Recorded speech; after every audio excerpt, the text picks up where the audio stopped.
Selamat siang dan selamat datang di acara peresmian program Corporate Social Responsibility 10.000 mata.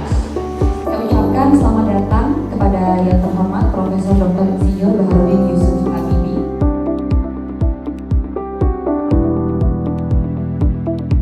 Pertama, proyek ini lahir di atas satu ide yang sebetulnya dilahirkan oleh Ibu Ainun, ibu saya almarhum, ibu tercinta saya, dan beliau itu sudah lama punya rencana untuk mengembangkan, untuk membuat satu rumah sakit umum. Nah, itu harapannya kalau memang boleh, karena di situ ada masalah izin, karena kita maunya setinggi mungkin sehingga itu insya Allah mudah-mudahan bisa menjadi ikonnya Batam, sehingga Batam dengan satu pulau yang memang perkembangan industrinya itu diutamakan dan juga bersebelahan dan bersinergi dengan Singapura bisa dilihat sebagai Indonesia masa depan. Dan itulah insya Allah mudah-mudahan salah satu dari bagian dari masa depan Indonesia. Jadi tidak salah kalau kita coba nanti membuat satu ikon Batam, mungkin menara tertinggi di Indonesia. Luar biasa sekali tujuan mulia ini, terima kasih kepada Pak B.J. Habibie, kami persilakan.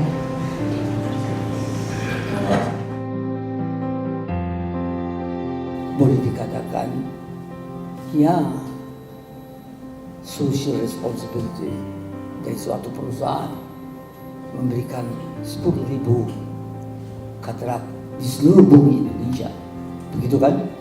Dan itu insya Allah Anda membuka pintu bagi at least 10.000 mungkin keluarga yang kepala keluarganya tiba-tiba bisa jadi produktif, jadi mandiri kembali, bekerja dalam bidangnya, dan turut aktif membangun masyarakat atau bangsa yang dia cintai.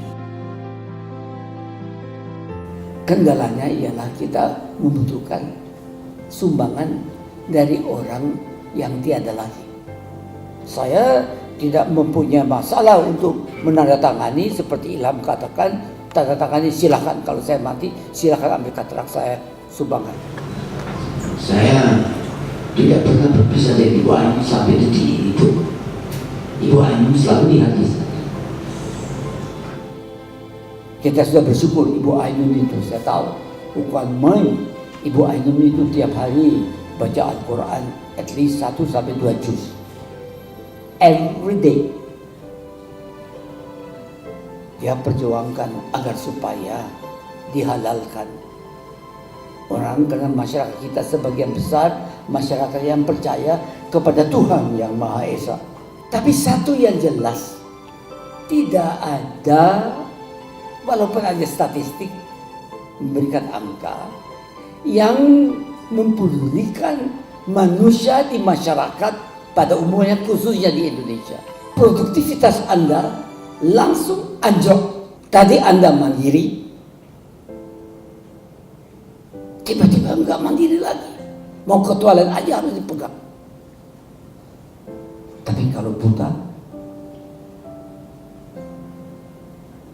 dia tergantung dari orang lain.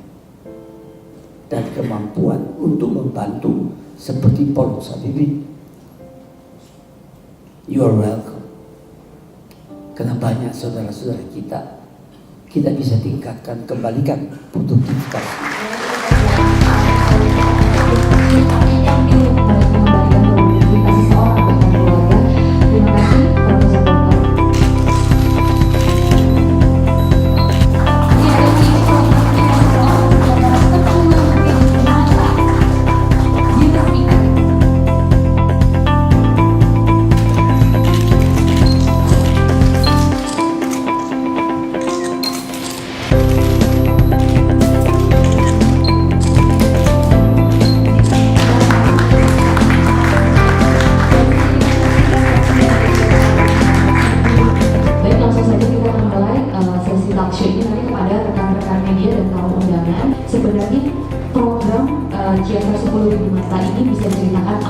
mulanya.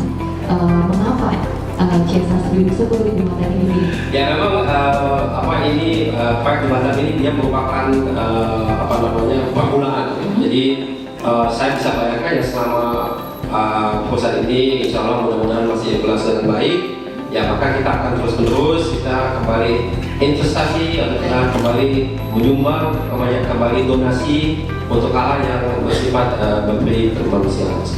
Operasi katarak surgery is the most cost effective surgery in the world. Jadi betul-betul sangat, kalau ditanya tepat, ini adalah sesuatu investasi yang betul-betul sangat tepat karena dia segera menyembuhkan seseorang dari kualitas kehidupan yang paling rendah dan kembali menjadi suatu level yang produktif. Kami sudah punya suatu data menunjukkan bahwa operasi katarak yang dilakukan dalam 2 minggu sudah bisa meningkatkan kualitas hidup manusia. Kenapa harus datang? Ya, kebetulan organisasi kami ini, Polux Habibie, ini proyek yang pertama. Jadi proyek yang pertama yang kita lakukan bersama. Jadi karena ini adalah yang pertama, ya maka karena Batam ada lokasinya di mana proyek itu diwujudkan, insya Allah. Dan jadi ya mulanya dengan proyek ini. Mulanya di Batam ya? Di Tidak Batam. menutup nanti kota-kota lain juga akan ada? Tidak tertutup pada umumnya, tidak tentunya. Tapi kita saat ini memang fokusnya di proyek ini dulu karena ini kompleks dan besar. Tapi tentunya tidak tertutup kemungkinan bahwasanya suatu saat pada waktunya akan ada proyek follow up proyek gitu ya. Baik, rencana jangka panjang Pak Ilham dari program ini? Meningkatkan kualitas dan produktivitas daripada insan Indonesia ini. Luar biasa, tepuk tangan sekali lagi Bu. Saya ingin bertanya lagi kepada Dr. Cahyono, sebenarnya bagaimana proses seleksi pasien yang akan diberikan bantuan operasi katarak gratis ini? Mekanismenya, silakan Pak Cahyono.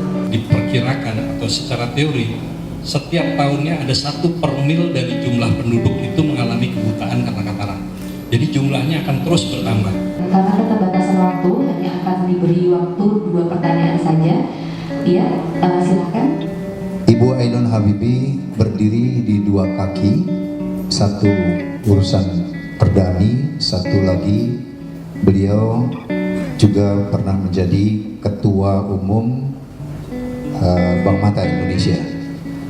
Pertanyaannya, apakah ke depan itu juga bisa disisihkan CSR tidak hanya untuk operasi katarak, tetapi juga untuk operasi mata kornea? Bisa saja, kalaupun tidak ada juga tidak menjadi masalah, tapi tentu kita perlu tahu dulu siapa partnernya, bagaimana pelaksanaannya dan sebagainya, karena adalah maksud dan tujuan kami dari Polux Habibie untuk memastikan bahwasannya investasi atau sumbangan itu nanti benar-benar bisa diimplementasikan dengan baik dan benar.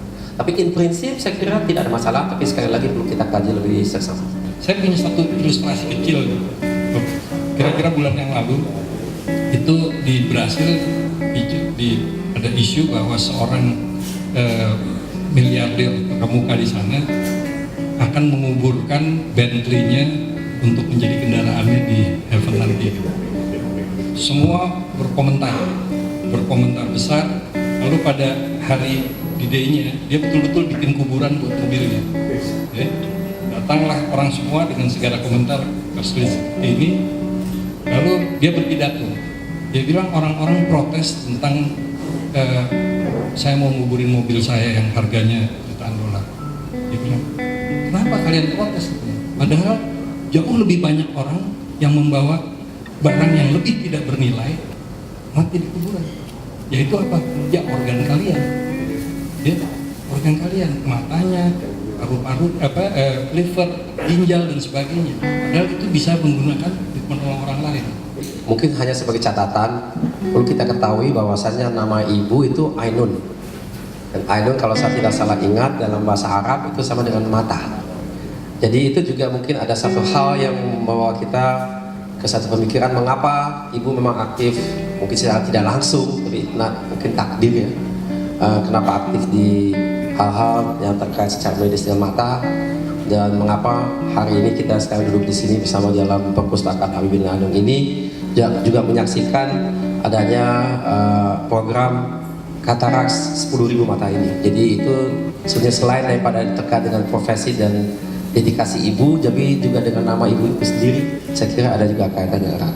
Saya kira sekian dari saya, terima kasih. Saya rasa saya ingin untuk kalian mengatakan syukur alhamdulillah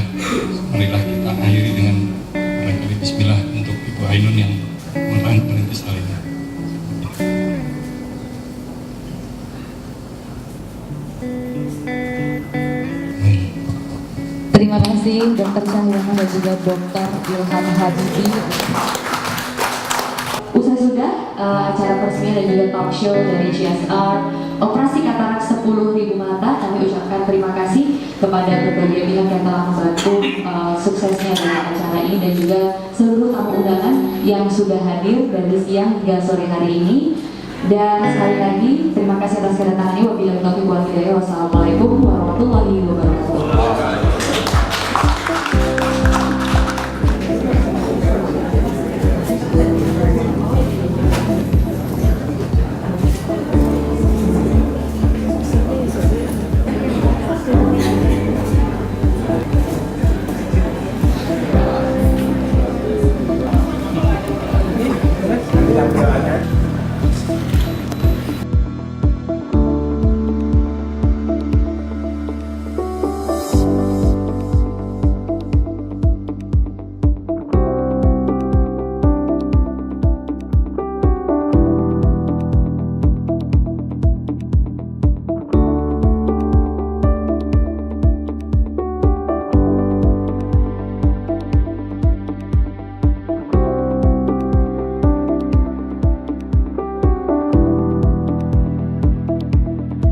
Program ini 10.000 operasi katarak itu bukan satu program untuk 1 tahun saja. Program ini saja sudah multi tahun. Jadi kalau kita mau on top bisa saja, tapi sekali lagi setiap program itu tidak mungkin kita lakukan dalam 1 tahun saja. Harapan kita adalah bahwasanya dengan adanya program operasi 10.000 katarak itu masyarakat di Batam, tapi bukan saja di Batam, tapi juga di seluruh negara kita itu bisa dibantu dalam hal pembaikan daripada panca indera penglihatan mereka. Itu operasi ini seperti tadi kita lihat di dalam diskusi, itu adalah satu operasi yang sangat cost efisien karena sangat relatif murah dan bisa memperbaiki status. Kalau kita lihat dari segi produktivitas seseorang itu dari mungkin semula 10-20% menjadi hampir 90-100%. Jadi itu adalah satu hal yang sangat baik dan itu saya kira operasi-operasi atau proyek-proyek CSR seperti inilah harus kita semakin banyak semakin lakukan. Kalau yang lain ya saat ini memang kita belum mulai bahas, tapi tadi dalam diskusi juga sudah terbayang bahwasanya kita mungkin akan meluas bukan saja katarak tapi mungkin juga terkait dengan kornea, biarpun kornea itu memang lebih jarang bisa karena untuk itu perlu ada sumbangan daripada seorang donatur organ atau korneanya itu sendiri. Tapi secara prinsip karena kita sudah bergerak di bidang mata, ya mengapa tidak cakupannya kita perluas. Jadi bukan saja di operasi katarak tapi juga operasi kornea sekaligus. Selain dari itu tentu masih banyak sekali kemungkinan-kemungkinan yang ada yang kita bisa terapkan baik di Batam maupun di tempat lain, tapi itu saya kira perlu kita diskusikan lebih banyak secara internal.